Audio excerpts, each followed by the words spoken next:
This is a podcast of Scripps Institution of Oceanography at UC San Diego.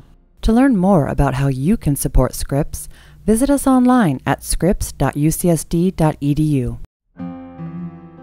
The Salton Sea. California's largest lake is set in the middle of a desert landscape 2 hours east of San Diego.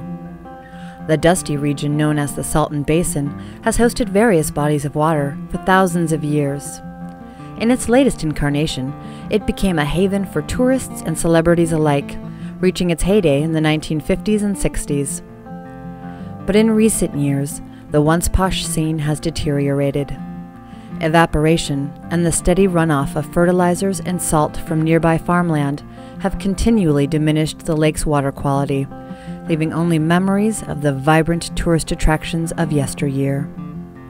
Now there are efforts underway to save the sea from further deterioration. Strategies are in development that would not only prevent the sea from drying up, but restore it to its former glory. A group of scientists at Scripps Institution of Oceanography at UC San Diego may have a hand in the sea's future. The researchers were lured here because of its geological importance. Underneath the Salton Sea lie the San Andreas and San Jacinto faults, whose movements make the Salton Basin one of the most tectonically active places in North America. The data they are capturing are helping them understand the seismic history of the area and its potential to produce the doomsday earthquake often referred to as the Big One. But the research also will aid Salton Sea restoration efforts. Working with state of California officials, the scientists are providing the kinds of details that will help state leaders evaluate the risks and hazards tied to any construction efforts necessary for saving and revitalizing the sea. Well, the cool thing about the Salton Sea is really twofold. One is that it's the really transition or relay between the Imperial Fault as it shatters into the San Jacinto and San Andreas faults. And a large chunk of that transition area or extensional area is covered with water, and so we know how to make very precise images of fault interaction underwater using our chirp sonar. So that's a real bonus for us to go to really a focal point of Southern California seismicity and be able to use our oceanographic equipment on land, so to speak. In addition to surveying the faults underneath the Salton Sea, the researchers are making very precise measurements in areas adjacent to the lake in an effort to better understand the entire region's tectonic characteristics.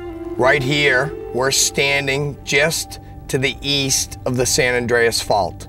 The San Andreas Fault is at the foot of these alluvial fans here in the Mecca Hills. Jeff Dingler, one of our graduate students from Scripps, has been using LIDAR, light detection and ranging instrument that defines the geology here and gives us a quantitative capturing of the morphology.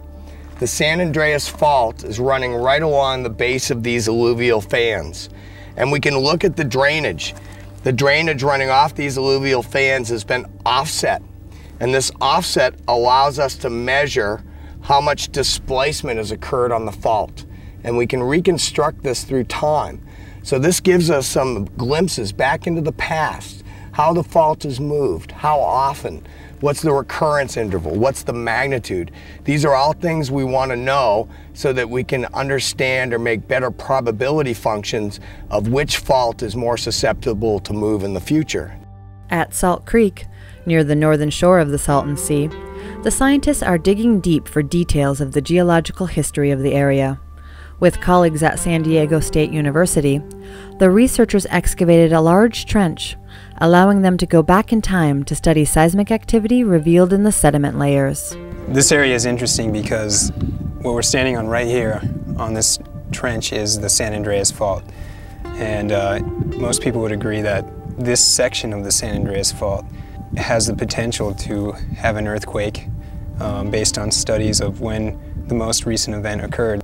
Right here, we're looking at a paleoseismic trench, and what we do here is we locate the fault using digital imagery from satellites and air photos. Actually, the guys who are primarily doing the work here are at San Diego State University, Gordon Seitz and Pat Williams.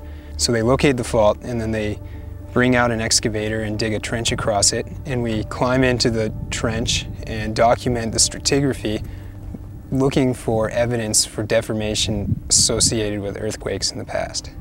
The scientific results produced from the Salton Sea Research Project are already paying dividends, with vital, never-before-seen data emerging.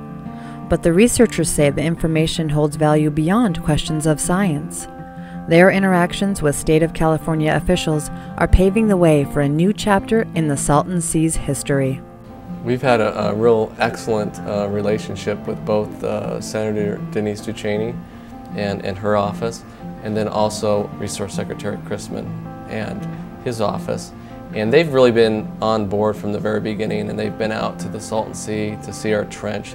They've been very supportive of this project, and now are working with the Department of Water Resources to actually get the increment of funding to finish the project up. But I think what's really special about this project, there's a whole other community, and this is the people who are trying to save the Salton Sea, and it's a very large $9 billion project, or thereabouts.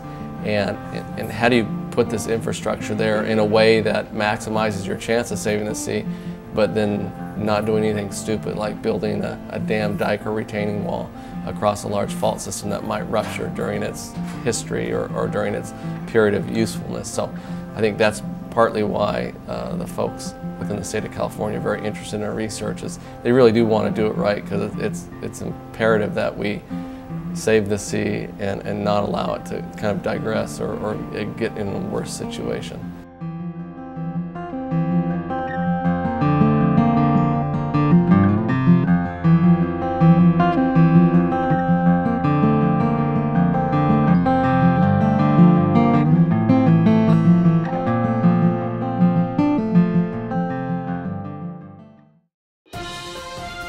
This is Wendy Hunter Barker for Scripps Institution of Oceanography at UC San Diego.